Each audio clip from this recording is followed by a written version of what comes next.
Even if it means clicking off my video, I'd like you to go all take a quick look at this book. It's available on Amazon. There'll be a link in the description. Now I Lay Me Down to Sleep is a horror writer's anthology for the best of causes to help fight cancer in children. The rest of this video is going to be about the people who made it and the place I was instead of Comic-Con, Necon. With that, welcome back to the heart of the stories we tell. I'm Rob the host, and tonight we're going to be looking at something a little different, a little closer to my heart. Camp Necon, and what it's all about, and why it's important to me as an aspiring writer. Since this all started as one writer's experiment, I want to actually talk about that for a second. I haven't been published yet, none of my work has seen the light of day except on this channel, but going to this place allows me to both meet people in the industry and get new ideas on how things are done. They have special guests every year that are very famous, and just in general, make everyone feel like it's a nice home. A place where, even though I'm the least famous person in the room, they treat me like an equal, and that's really cool. They also have panels on how to write, which gives me ideas on how to be a better writer, and even new ideas for this channel itself. So stay tuned for right now, and we're going to talk about everything I did at Camp Necon this year. Now don't let me give you the wrong idea. Necon isn't just a place to go and learn like a classroom. It's a fun place too. They have games like darts and mini golf, and we joke around a lot, and you know what? A lot of what happens there just stays there, because when you're drinking and up way later than your normal bedtime, trust me, you do some silly stuff. And I got to interact with and meet new writers who are like me, just starting out, and writers who have been writing for 20 years and who have award-winning poetry and award-winning stories, and all of us interact on that same level, that same basic level of we're just trying to get our stories out there. Hell, I got to make a fool out of myself in front of the owner of Journalstone Publishing. One of the other things that we do at Necon is we recommend things. Specifically, there was an entire panel about best movie you've seen and another one about best book you've read in the last year. And there are some of these books that got recommended so many times that I felt I had to bring them to your attention. Starting with this one that has the best title ever, The Rib from Which I Remake the World by Ed Kurtz, and he's actually a cool guy too because he was there, but everyone was saying that this is like the must-read book. I haven't read it yet, but I'm going to. Up next is a collection by one of the women that was there. Although I didn't get to talk to her myself this year, I did last year. Linda Addison's Siderax's Daughters are all supposed to be brilliant stories that come alive in your mind, and they're all written by African American women. So, that brings us to a horror writer who has been coming forever to Necon, and that's Bracken McLeod's Come to Dust. Once again, even when he's not in the room, people are recommending it, so it must be really good. This one supposedly will really tear at your heartstrings, though, so, like, trigger warning there, too.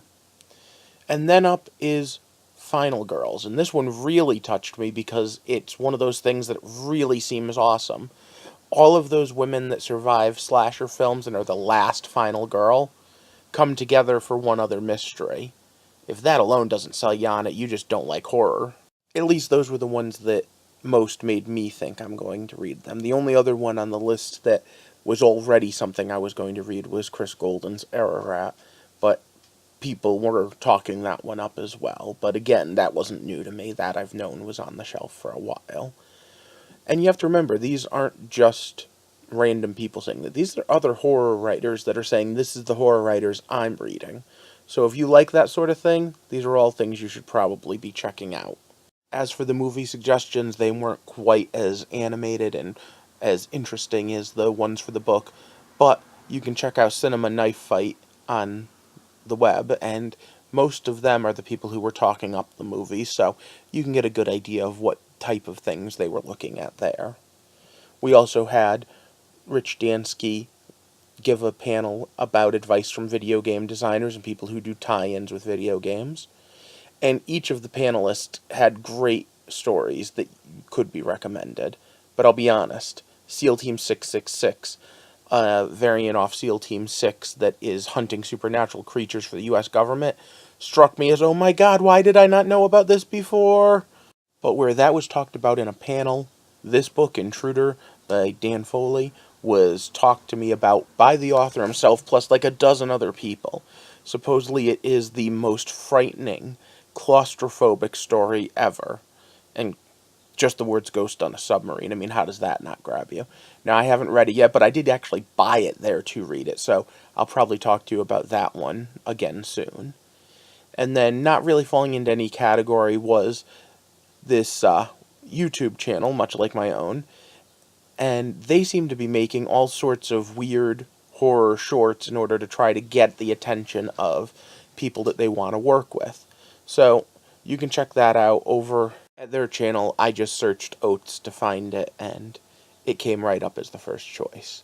Now, I don't want this whole video just to be me shouting out to the people that were there or the stories that they were specifically toting.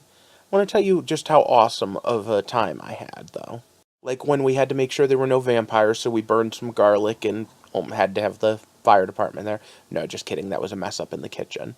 But it did allow for us to do something that's never been done before, and something that I personally really enjoyed. And that was a group photo. One that got all of us in. You'll have to excuse how small it is here, but there were just shy of 200 people at this con. Most of them writers, more than half of them successful writers. Ones that could help give you all sorts of advice. And this is why I'm making this video. Because if, like me, you're trying to break into the writing world, this is what you need. By the way, there I am. There's me, the host. But what you need some place that you can stretch your creative muscles, where you can talk to people about crazy ideas, and it doesn't seem quite that crazy. Where you can make contact with people who can help you in your career. Young and old, they all there were able to help me learn some new things, put me in perspective with others, and just in general, have a fun time.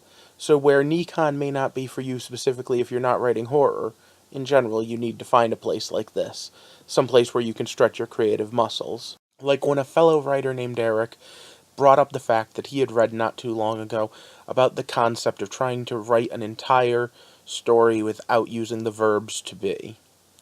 Now, this did also have a little bit of humor because some of the people didn't understand. They thought they literally not use the word to or the word be, but that notwithstanding, once we cleared that up, I found this actually, thanks to him on Facebook, and I just have to try this. It is such an interesting idea. No I am, no you were, no we are going to, no, just pure active voice, no passive voice. Here's the website if you want to try to read the whole article, because of course they'll explain it a lot more than me, like, for a minute.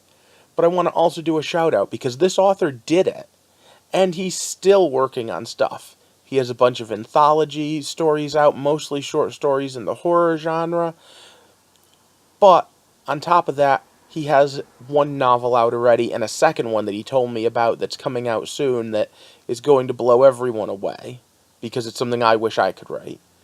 His name is Eric Noonley, and if you haven't checked out his stuff yet, you should, especially his short stories. And again, keep an eye on him, because he's got something coming up not too long from now that is going to just be brilliant. And that is the sort of thing that you just cannot find anywhere. If you want to be a writer, if you really want to stretch your creative muscles, places like Necon are the ones to go to. And specifically Necon if you're at all interested in horror, especially if you're here in New England. Because it's a nice family environment, it's fun, I'm not going to say that we don't horse around, but it's also very informative. I could probably do an entire video on each panel and what I learned from it. Instead, I'm just going to incorporate them into each of my videos as the months go on. However, for now, I just want to give a big shout out to the fact that this was the dream of one man, and his name was Bob as well. He was Bob Booth. And unfortunately, he's not with us anymore, but he created this family because he wanted to be a writer, because he wanted to share with people like me, young people coming up to be writers, so that we could build a community. Sound like something you've heard before? Because I talk about wanting to build a community all the time, and he succeeded in doing it. My question on this video is, have you ever been to a writing convention like this? Or have you been to Necon? Share your stories down in the comments below. As we look at what it means to be a story, part of it is we have to look at what it means to be a storyteller. And of course, it wouldn't hurt if you hit that like button or shared this video. And if you haven't already, of course, subscribe to my channel, because I too am trying to build a community here, one where we can explore, in-depthly sometimes and sometimes superficially, what it means to be a story and a storyteller as we walk through the heart of the stories we tell. Have a good night.